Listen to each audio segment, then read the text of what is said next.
지난주 설교를 기억하십니까?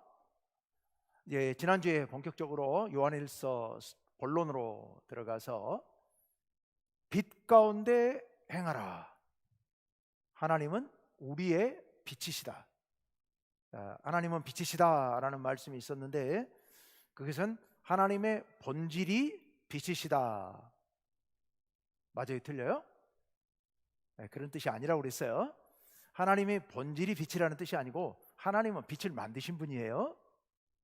그런데 하나님을 빛이라고 얘기하는 것은 그 앞에 하나님은 뒤에다 뭘 넣으라고요? 우리의, 이 말을 넣어줘야 돼요. 그래서 하나님은 우리의 빛이시다, 이렇게 읽어야 정확한 의미다 라는 말씀을 드렸습니다. 그러면 우리는 어떻게 살 것인가? 우리는 어떻게 살아야 한다고요? 그 빛 가운데, 그 빛 안에서 살아야 한다. 이게 이 요한일서의 중심 주제입니다. 우리는 빛이신 하나님 안에, 우리의 빛이신 하나님 안에서 빛 가운데 행해야 한다. 그래야 처음 두 번째 날 얘기했던 하나님과 사귐이 있게 될 것이다. 우리와 하나님 사이에 사귐이 있게 될 것이다. 우리와 우리 사이에 사귐이 있게 될 것이다. 이 사귐, 하나됨, 하나님과 우리가, 또 우리와 우리가, 우리와 세상이 하나님 사랑 안에서 하나됨, 즉 우리 교회 한 어울림 공동체처럼 하나님 나라가 이루어지는 것, 이게 신앙의 최종적인 목표이니까 그 사귐을 위해서는 우리가 빛 가운데 거해야 한다. 이게 이제 지난주 말씀이었습니다. 그러면 구체적으로 빛 가운데 행하려면 어떻게 할 것인가? 빛 가운데 행하려면 크게 세 가지를 행해야 하는데, 그 중에 오늘은 첫 번째 것을 말씀드리려고 합니다. 오늘 첫 번째 것. 자, 그래서 오늘 말씀 1장 8절부터 2장 2절까지를 쭉 봤는데, 여기 독특하게 이런 말씀들이 있습니다. 8절을 한번 보시겠습니까? 8절에 보면, 만일, 여러분 성경책에 쭉 저하고 같이 한번 따라 내려가 볼게요. 8절에 만일 우리가 죄가 없다고 말하면, 그 다음에 9절 첫머리, 만일 우리가 우리 죄를 자백하면, 10절 첫머리, 만일 우리가 범죄하지 아니하였다 하면, 그 다음에 2장 1절 셋째 줄, 만일 누가 죄를 범하여도, 요 네 가지를 비교해 보면 냈다 뭐요?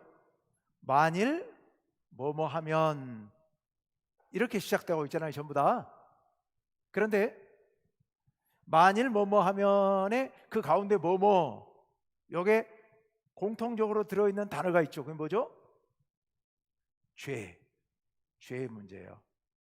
오늘 그래서 제목이 죄를 버리라 라는 제목인데요. 그러면 결론은 나왔네요. 자, 아까 우리가 하나님과 하나됨, 즉 사귐을 얻으려면 빛 가운데 행해야 되는데, 빛 가운데 행하려면 세 가지를 해야 된다. 그 중에 오늘 첫 번째 시간인데, 첫 번째 뭘 하라? 죄를 버리라. 이게 오늘의 이제 결론이에요. 오늘의 결론.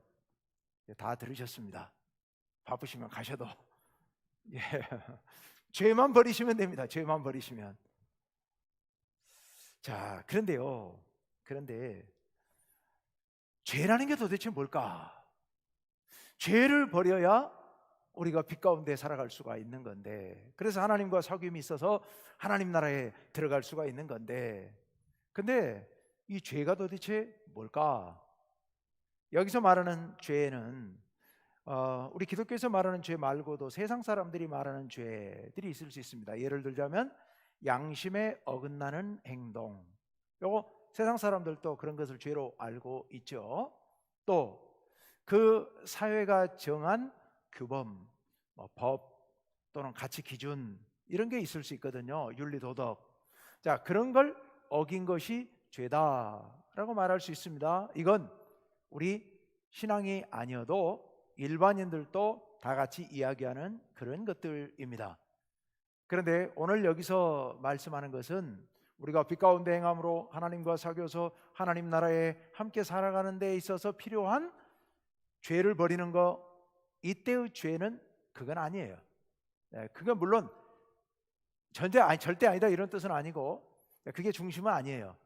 물론 그것도 죄는 죄입니다. 그렇지만 그건 중심이 아니다. 우리 기독교 안에서 말하는, 신앙 안에서 말하는, 하나님 성경이 말하는 죄란 무엇일까? 그래서 한 4가지로 제가 서론으로 정리를 해드리고 그 다음 들어가야 될 것 같아요. 도대체 죄가 뭘까? 자, 죄가 뭘까 할 때 여러분 4가지를 이야기할 건데 이게 잘 기억이 안 될 수도 있습니다. 잊어버리실까 봐서. 그 4가지 죄를 죄라고 말할 수 있는 기준 한 가지를 이걸 알면 될 것 같아요. 그 기준이 뭐냐? 예수님이요. 예수님이 한 거하고 같은 방향이면 죄가 아닌데, 예수님께서 행하신 거하고 거꾸로 반대 방향으로 가는 것은 죄예요. 그렇게 생각합시다. 자, 기준이 뭐라고요? 예수님과 같은 방향이면 이건 의고 선이에요. 그런데 예수님과 반대 방향이면 이건 죄고 악이에요. 그러면 첫 번째 죄가 뭐냐? 아담이 선악과를 따먹었어요. 아담이 선악과 따먹었어요. 왜 따먹었는데요? 뱀이 와서 꼬드겼잖아요. 뭐라고 꼬드겼는데요? 이거 따먹으면 눈이 밝아져서 하나님처럼 된다, 이 소리 듣고 따먹었잖아요. 그 소리는 뭐라고요? 지도 하나님처럼 되고 싶은 간절한 마음이 있었기 때문에 뱀이 이야기하는 게 하나님이 말씀하신 거하고 다른데도 불구하고 누구 말을 믿어요? 뱀의 말을 믿은 거예요. 그 말은 믿고 싶은 거죠. 그게 왜요? 하나님처럼 되고 싶으니까요. 이게 죄인 겁니다. 죄의 첫 번째, 하나님처럼 되고 싶은 거예요. 내가 하나님처럼 높아지고 싶은 거예요. 근데 여러분, 왜 그게 죄냐 하면요, 예수님을 생각해 보십시오. 예수님은 어떻게 행하셨는가? 예수님은 하나님이시잖아요. 하나님의 아들이시잖아요. 그런데 예수님은 뭐가 되셨어요? 그 하늘 보좌를 버리시고 사람이 돼서 이 땅에 오신 거예요. 스스로 당신을 낮추시고 하늘 보좌를 버리시고 우리 사람이 되기 위해서 낮아지신 분이 예수님입니다. 예수님은 하늘에서 땅으로 내려오셨어요. 그런데 우리는 땅에서 하늘로 올라가고 싶어 한 거예요. 되지도 못할 건데 하나님처럼 되겠다고 그렇게 교만 방자한 게 인간이었던 거예요.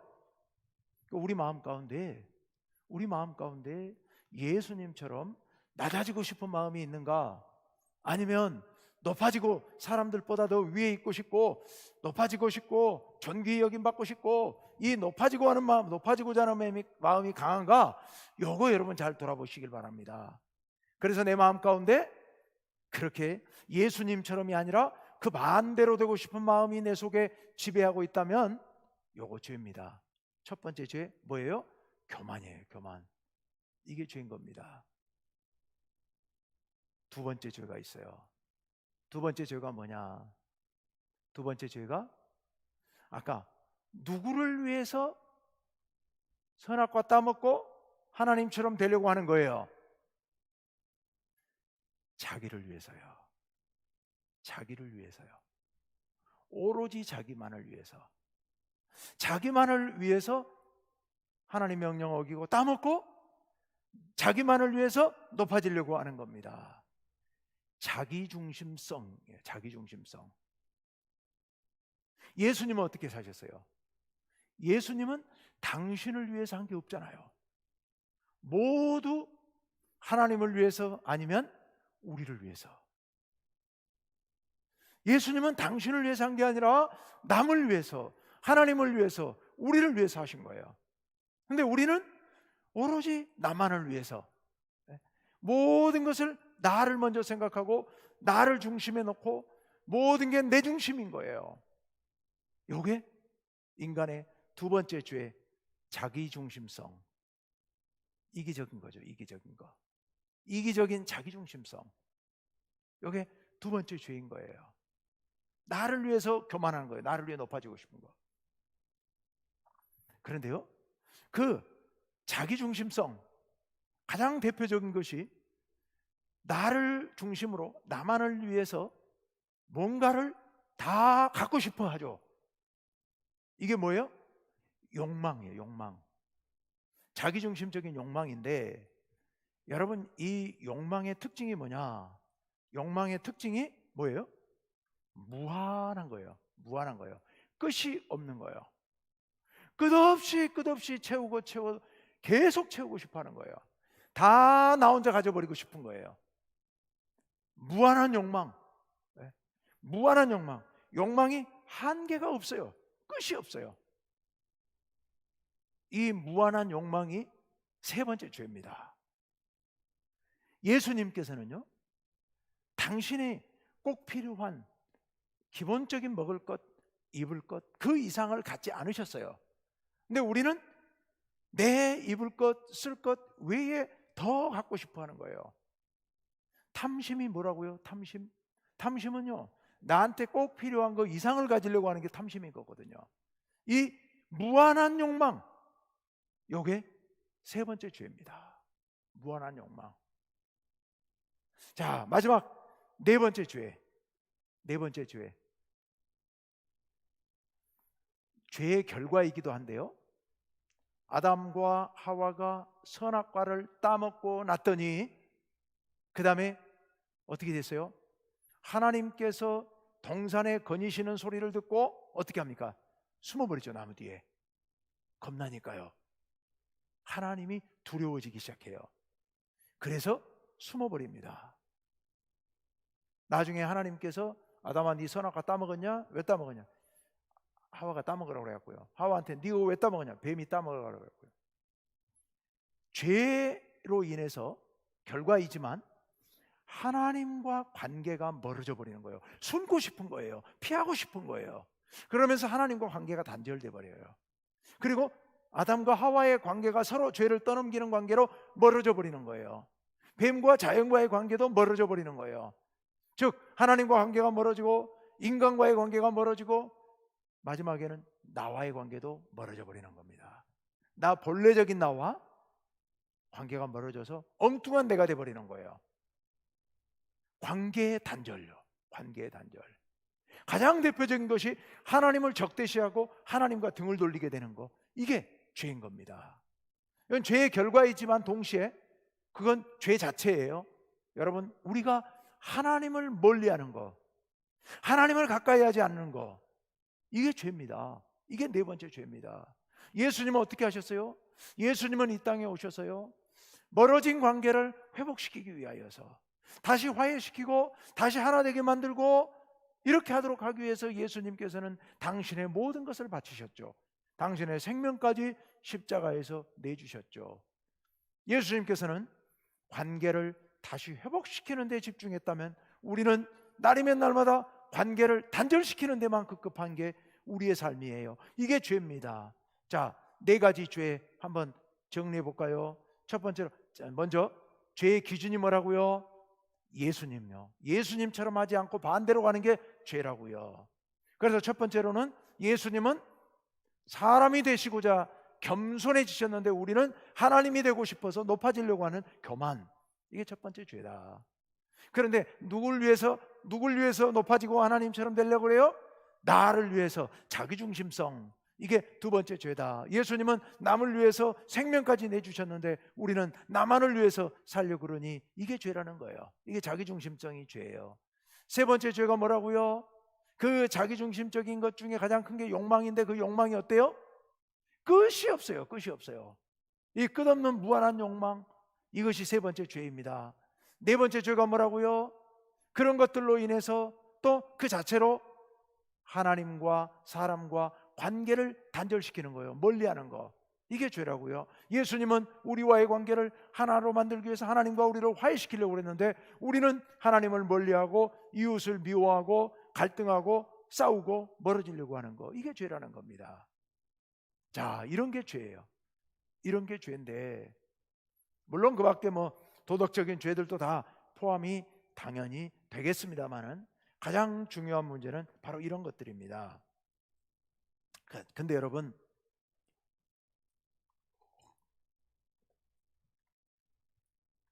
우리가 죄를 지으면 그 죄를 감추고 싶죠. 죄를 자랑하고 다니는 사람은 천하에 없을 거예요. 죄를 자랑하는 사람은 없어요. 간혹 있긴 합니다.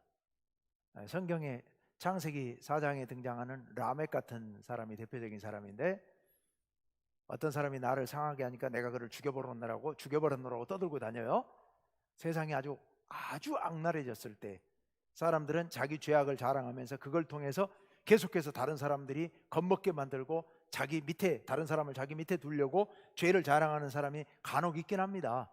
그러나 그것 또한 또 다른 죄를 위해서 그런 거지요. 사람은 죄를 지으면 그 죄를 감추고 싶어 하는데요, 다른 사람들에게도 감추고 싶어 하지만 나 자신에게서도 감추고 싶어 합니다. 왜요? 죄 아니라고 자꾸.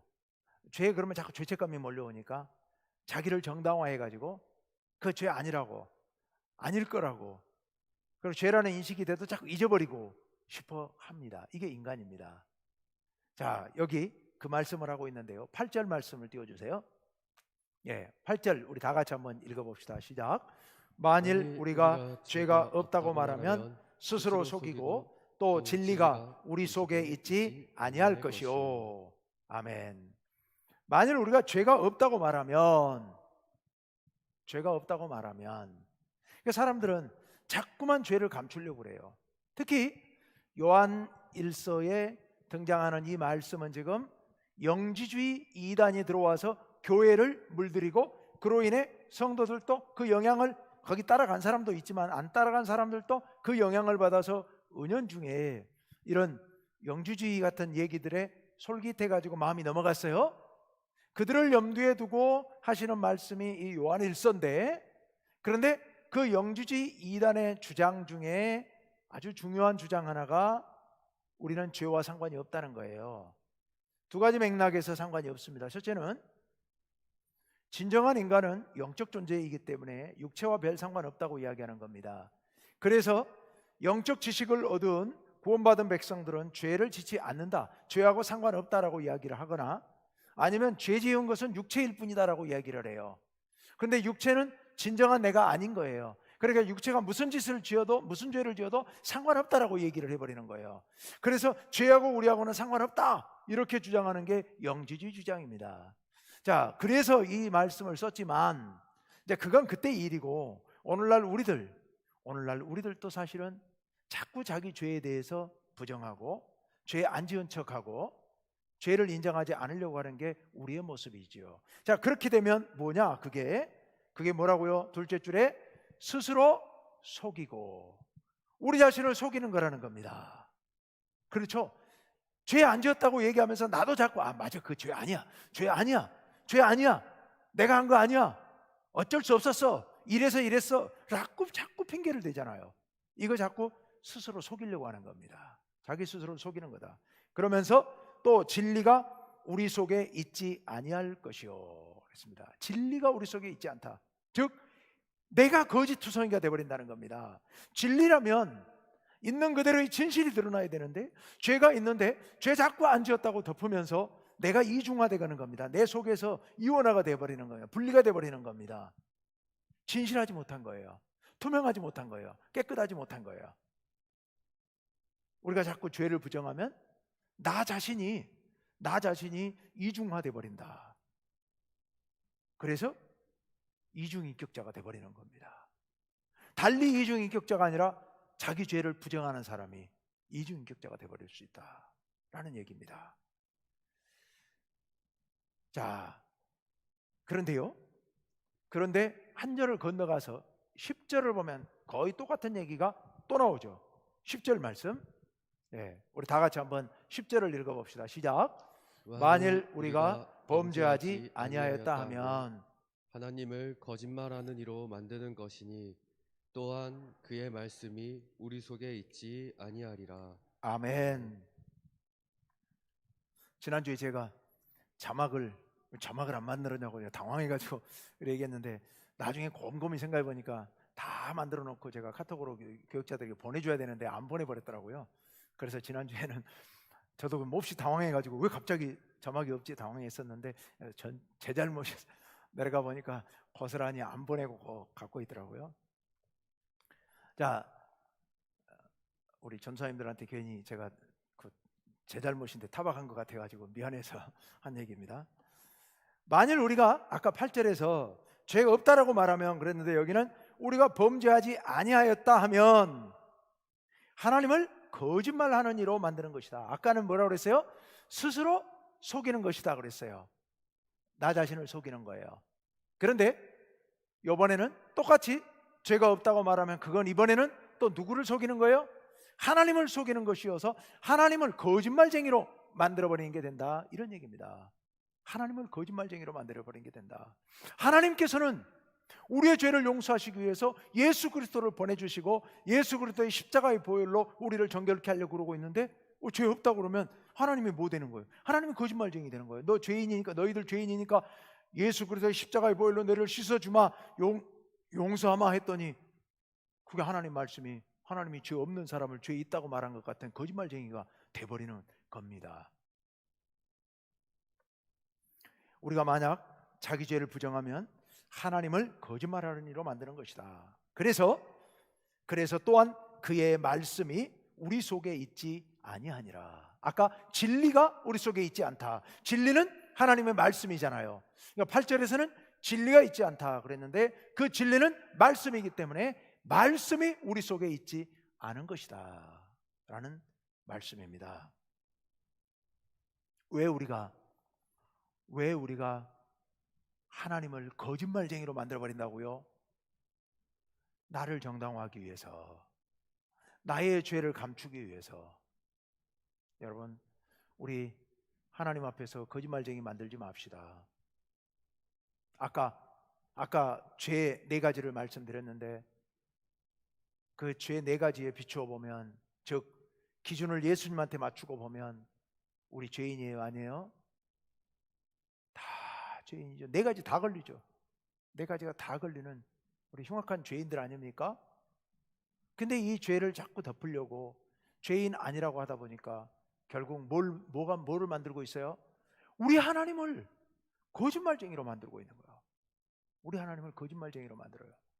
나를 속이고 하나님을 속이고 이런 악을 범하고 있다라는 말씀입니다. 우리 인간의 가장 큰 죄가 우리 죄를 고백하지 않는 거예요. 죄인이 죄인 아니라고 우겨대는 거예요. 그래서 하나님을 거짓말쟁이 만들어버리는 거예요. 하나님 앞에서 내가 의인이고 하나님은 거짓말쟁이다 라고 말하는 게 되어서 이보다 더 큰 교만이 없는 거죠. 그래서 우리가 죄를 부인하는 것, 이거 하나님 앞에 큰 죄다, 잊지 맙시다. 자, 이제 10절을 먼저 봤는데요, 이번에는 9절로 돌아가 봅시다. 9절.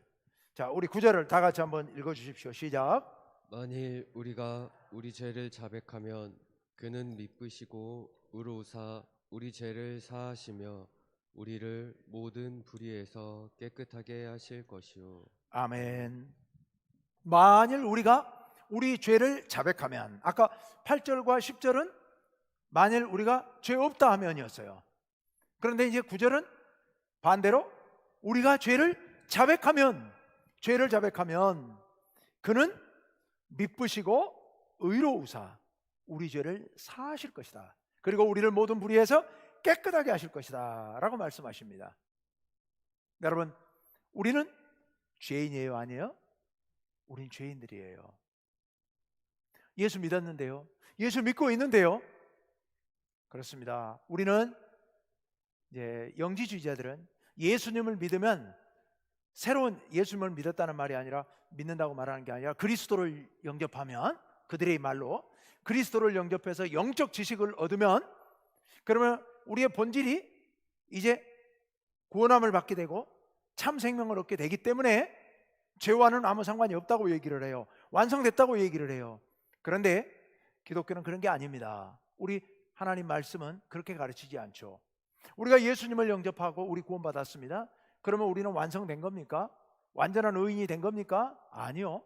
하나님께서 우리를 의롭다 불러주시는 것이지 우리가 의인이 된 것은 아니에요. 죄를 완전히 벗어난 것 아니에요. 구원받았지만 하나님의 자녀이지만 우리는 여전히 죄를 가까이 두고서 죄를 먹고 마시면서 죄를 범하면서 살 수밖에 없는 게 우리 인간이란 말입니다.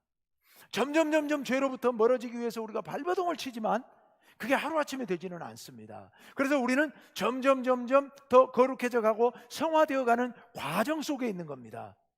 그래서 우리가 아직 완성되지 못했다, 죄로부터 완전히 벗어나지 못했다는 거예요. 그것을 우리는 인정해야 됩니다. 죄의 가능성은 인정해야 되고, 그래서 하나님의 구원의 은혜가 필요하고 하나님의 용서하심이 우리에게 절실하게 필요한 겁니다. 그래서 우리가 죄를 자백하게 되는데요, 그래서 죄를 자백하면 그는 어때요?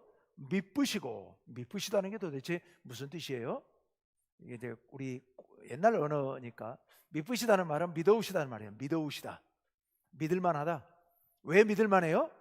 한 번 약속하신 것은 절대로 어기지 않으시는 분이니까, 반드시 지키시는 분이니까. 그래서 미쁘시다는 말로, 다른 말로 뭐라고요? 신실하시다. 믿었다는 게 이 믿을 신자 한자로 바꾸면 신자가 돼, 신실하시다가 되는 거예요. 그래서 신실하시다, 또 다른 말로 성실하시다, 이렇게 표현합니다. 자, 신실하시다, 성실하시다, 믿으시다, 믿어우시다, 다 같은 말이에요. 약속을 지키신다, 반드시. 하나님께서는 우리 인간의 죄를 용서해 주신다고 언약하셨어요. 약속하셨어요. 약속하셨기 때문에 그 약속을 반드시 지키실 분이에요. 그래서 우리의 죄를 용서해 주시는 겁니다. 당신의 약속을 지키시기 위하여. 믿으시고, 그 다음에 의로우사. 하나님은 의로우신 분이에요. 우리 모두가 죄악에 물들어 있지만 우리가 하나님을 닮아 의롭게 되기를 원하세요. 우리의 노력으로는 의를 얻을 수 없습니다. 어떻게 해요?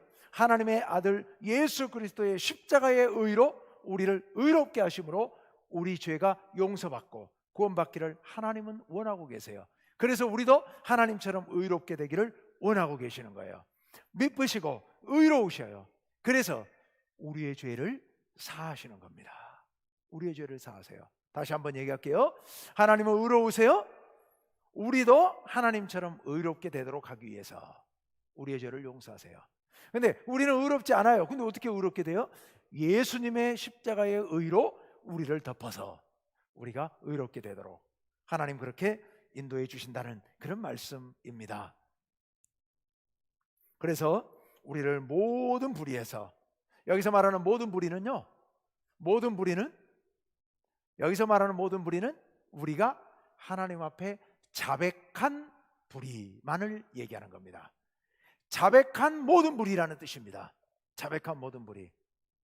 이거 여러분 잘 새겨두셔야겠죠?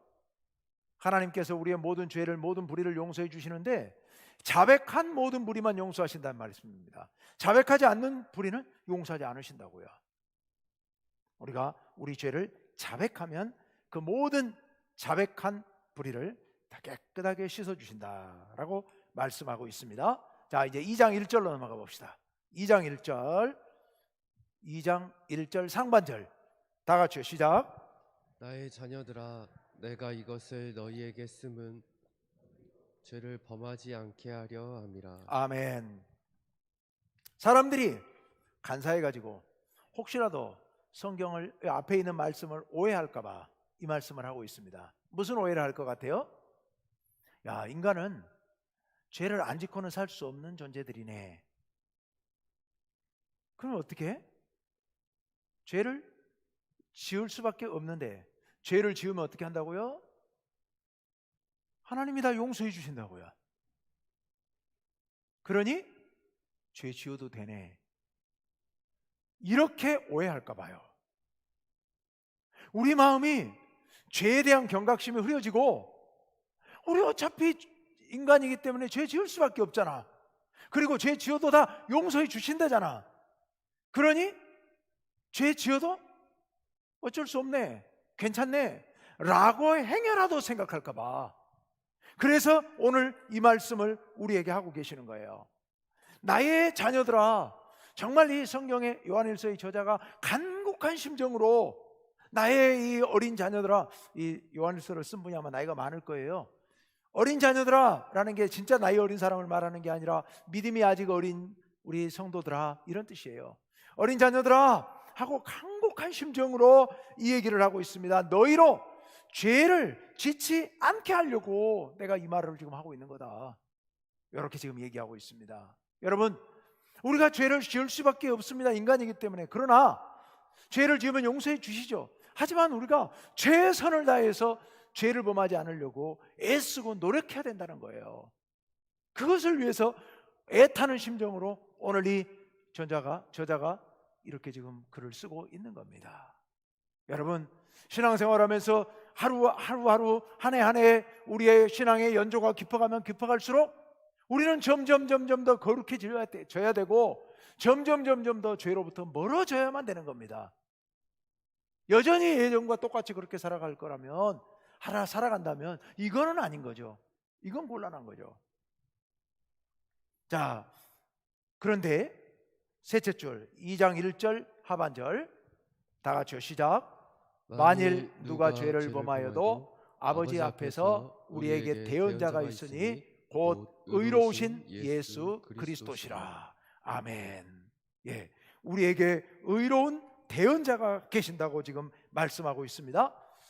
우리의 죄를 하나님께서 용서해 주시는데요, 그 예수 그리스도의 은혜로 용서해 주시는데요, 두 가지가 있습니다. 두 가지 구체적으로 하나님께서 용서해 주시지만 예수님 때문에 용서해 주시는 거예요. 예수님 때문에 용서해 주시는데, 예수님 때문에 용서해 주시는 이유가 구체적으로 두 가지가 있습니다. 그 중에 첫 번째가 대언자예요. 대언자라는 말은 요한복음의 중보자, 즉 보혜사예요. 보혜사라는 말과 같은 말입니다. 얼마 전에 제가 몇 달 전에 보혜사를 설교하면서 변호인 이런 뜻으로 말씀을 드렸습니다. 하나님 앞에서 예수님께서 하나님 곁에 앉아가지고요, 여기 누가 범하여도 아버지 앞에서 그랬죠. 아버지 앞에서 하나님 바짝 옆에 딱 붙어 앉으셔가지고 예수님께서 우리가 죄를 지으면 예수님이 우리 편을 들어서 하나님 앞에 우리 죄를 용서해 달라고 옆에서 계속해서 말씀을 드리는 거예요. 이게 바로 대언자입니다. 하나님께서 우리의 죄를 용서하시는 이유 첫 번째, 예수님께서 우리의 변호사가 되어서 우리의 대언자가 되셔서 하나님 곁에서 하나님 앞에서 우리를 위해 변호해 주신다는 겁니다. 그 변호를 하나님께서는 들으실 수밖에 없습니다. 왜 들으실 수밖에 없어요? 곧 그 예수님은 어떤 분이기 때문에? 의로우신 분이시기 때문에. 예수님은 의로우신 분이기 때문에 의로우신 예수님께서 하나님 옆에서 대언자가 되어 주셔서 우리의 죄를 용서하시도록 그렇게 변호해 주신다. 그래서 용서해 주신다는 말씀이에요. 자, 하나님께서 우리의 죄를 용서해 주시는 두 번째 이유, 예수님을 통해 용서해 주시는 두 번째 이유, 2장 2절 말씀 다 같이요, 시작. 그는 우리 죄를 위한 화목제물이니 우리만 위할 뿐 아니요 온 세상의 죄를 위하심이라. 아멘. 놀라운 은혜이죠. 하나님께서 우리의 죄를 용서하지 않으실 수 없는 가장 중요한 이유, 두 번째 이유, 예수님께서 우리 죄를 위한 제물이 되셨다는 겁니다. 화목제물이 되셨다는 겁니다. 하나님 앞에 우리의 모든 죄를 짊어지고 십자가에 달려 돌아가심으로 우리의 죄를 대신 씻는 그런 화목제물이 되셨다. 그래서 우리의 죄를 용서하실 수밖에 없다는 얘기입니다. 우리의 죄뿐만 아니라 온 세상 죄를 다 위해서요. 여기 온 세상의 죄라는 것은 예수 안 믿는 사람들의 죄까지도 다가 아니고 예수님 믿고 하나님 앞에 나아온 사람들의 죄를 얘기하는 겁니다. 근데 왜 온 세상 죄라고 했느냐? 그들도 나와서 용서를 빌면 다 용서해 주실 수 있도록. 그래서 온 세상의 모든 죄를 위해서 예수님께서 우리의 화목 제물이 되셨다. 그래서 우리를 용서해 주신다는 겁니다. 자, 정리해 봅시다. 우리는 어찌할 수 없는 죄인들입니다. 하나님께 구원받은 백성이고 하나님의 자녀가 됐지만 그러나 죄의 가능성은 여전히 살아 있습니다. 우리 인간은 아직 완전하지 않습니다. 그래서 하나님 앞에 죄를 지을 수도 있는 존재들이다. 안 지키기 위해서 애를 쓰긴 하지만, 자, 그런데 그렇기 때문에 하나님 앞에서 죄 없다고 말하면 나를 속이고 하나님을 속이는 일이다. 우리가 죄를 자백하면 하나님께서는 미쁘시고 의로운 분이시기 때문에 신실하시고 약속을 지키시고, 그리고 예수 그리스도의 의를 통하여서 우리도 의롭게 되기를 원하시는 의로우신 분이시기 때문에 우리의 죄를 다 용서하신다는 겁니다. 우리의 죄를 용서하시는데, 예수 그리스도 때문에 용서하시는데, 그 예수님 때문에 용서하시는 구체적인 이유가 두 가지가 있다. 하나는 예수님께서 이 시간도 하나님 앞에 서서, 의로우신 예수님께서 하나님 앞에서 우리를 위해 대언자가 되어주신다, 변호사가 되어주신다. 두 번째는 우리를 위해서 또 세상 모든 사람들의 죄를 위하여서 화목제물이 되셨다. 그 화목제물이 되신 은혜로 인해서 하나님께서 우리의 죄를 용서하시고 우리를 구원하신다. 그러므로 우리는 하나님 앞에 죄를 자백하면서 나아가야만 한다라는 말씀입니다. 자, 오늘 말씀을 정리해 봅시다. 우리가, 자, 첫째, 어떻게 되려면 죄를 버려야 된다고요? 빛 가운데 살려면. 왜 빛 가운데 살려고 하는데요? 하나님께 나아가서 하나님과 사귐, 우리 모두의 사귐, 하나님 나라. 하나님 나라를 위해서는 우리가 빛 가운데로 나아가야 되는데, 빛 가운데 나아가려면 첫째로 죄를 버려야만 한다. 죄가 뭐라고요? 죄가 뭐라고요? 첫 번째, 하나님 앞에 교만한 거. 두 번째는 자기중심적이고, 그리고 무한한 욕망을 가지고 있고, 그걸 통해서 하나님과 사람들과 관계를 단절시키는 거. 이게 죄다라는 겁니다. 그 죄를 없다고 하면, 죄 없다고 부정하면 자기를 속이고 하나님을 거짓말쟁이 만드는 것이다. 죄를 자백하면 주는 미쁘시고 의로우사 우리 죄를 사하시고 우리를 깨끗게 하신다. 그런데 그렇게 사하시는 이유는 바로 예수 그리스도가 대언자 되시고 화목제물이 되셨기 때문이다 라는 거. 자, 여러분, 우리는 죄로부터 멀어져야만 됩니다. 죄로부터 멀어져야만 됩니다. 죄를 짓지 말아야 되는데 혹 짓는다면 하나님 앞에 즉시 회개하고 죄를 자백해서 용서받고 하나님 앞에 의롭게 되는 그런 삶을 하루하루 살아가야 될 것이고, 우리의 신앙의 연조가 깊어가면 깊어갈수록 점점 더 이 세상의 죄도 죄지만 방금 말씀드린 그 네 가지 죄, 이런 죄로부터 우리가 정결하게 되어가는, 거룩하게 성화되어가는 그런 우리 성도님들이 되시기를 간절히 바랍니다. 여러분, 죄의 심각성을 생각하시고 우리가 하나님의 그 구원의 희망, 그 희망을 품고 날마다 정결한 모습으로 살아가시는 성도님 여러분 되시기를 간절히 바랍니다. 이 시간에 우리 함께 하나님 앞에 기도합시다.